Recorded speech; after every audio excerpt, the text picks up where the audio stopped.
Hey, hi everyone. In this particular lecture, we are going to learn about the HTTP status code of the 400 series. Well, this particular series is your client error series, and the most important status code that we need to learn in this particular series is that your 400, 401, right? And after that, you need to learn about the 403 and 404.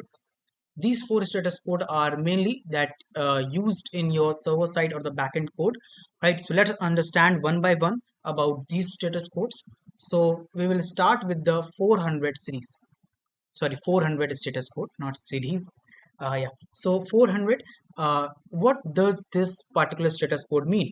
Basically, 400 status code means that the server cannot understand the request, right? Because of the bad syntax.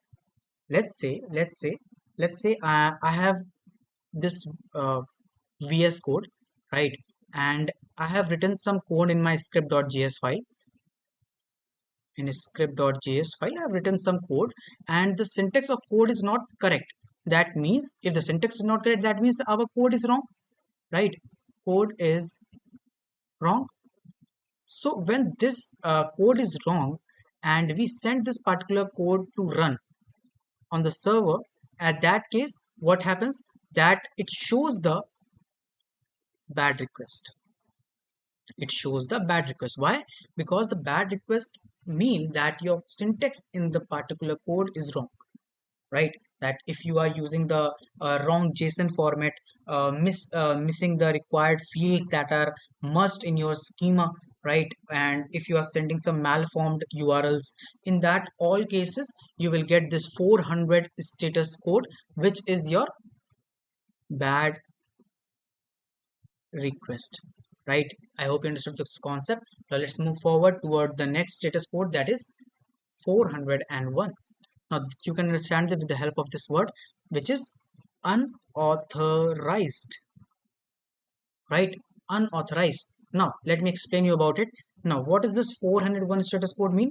Basically, when the client it says that the client must log in or provide the valid credentials, right? Let's say that you are trying to access some details, right?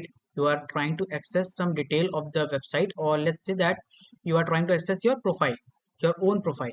But for accessing this particular profile, you need to log in first, right? Otherwise, how anyone can see your particular profile if it is not allowed, right? So for that purpose, you need to log in. So what the client error is here, that he or she has not made the login, and even without the login, that person is trying to access this profile, which means that this person is unauthorized. Got it? So when it if I talk about the use case, that is when the API is requiring the login or token, but these things are not provided, right? Because the login and the login credentials are not available to that particular API request, right? So this is your 401. Let's talk about the next, which is 403, right? Now what is 403?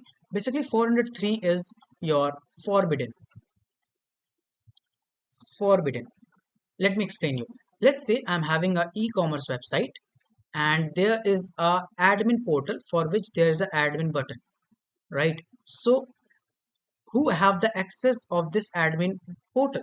Admin portal, actually, the best thing about it, that means the work of this particular portal is that to change the content or the things available on the website, right? All the product and everything, the admin has all the access to make the changes or to add something new, right? So only few people get the access of this particular admin portal, which is already mentioned in the backend, that these particular 5 IDs have the access to go to this admin portal, right? So if you are someone who is not the part of these five defined ID, and even if you are trying to access this admin portal, in that particular case you get forbidden. That means it says that the that you are not allowed to access this particular resource, right? You are not allowed to access the resource. This is what it means, right? This 403, that's it. Now let's move forward toward the most common and the most important and used status code, which is your 404 status code. Now what is this 404 status code? You may have seen it many of the time everywhere. That is not found, right? Not found. Now let me explain you that what this not found status code is. Basically, let's say that I'm having a website and I'm having multiple URLs, right? That is either the profile. I have defined my backend for the slash profile slash contact, right, slash about three different URL path, right? Now if someone comes to slash profile, definitely they will get to see the information regarding the whatever being set here, right, in the controller, whatever being in the profile, whatever the responses, that person will get to see everything, right? But let's say that if the person is now trying to access something which is not defined, right, that is slash let's say about posting, let's say this is the URL, right? So if the person is trying to access or to write this particular URL, open this particular URL with your particular host name, right? So what will happen, since this page is not created, means that slash posting is not created, there's no page regarding this particular URL path.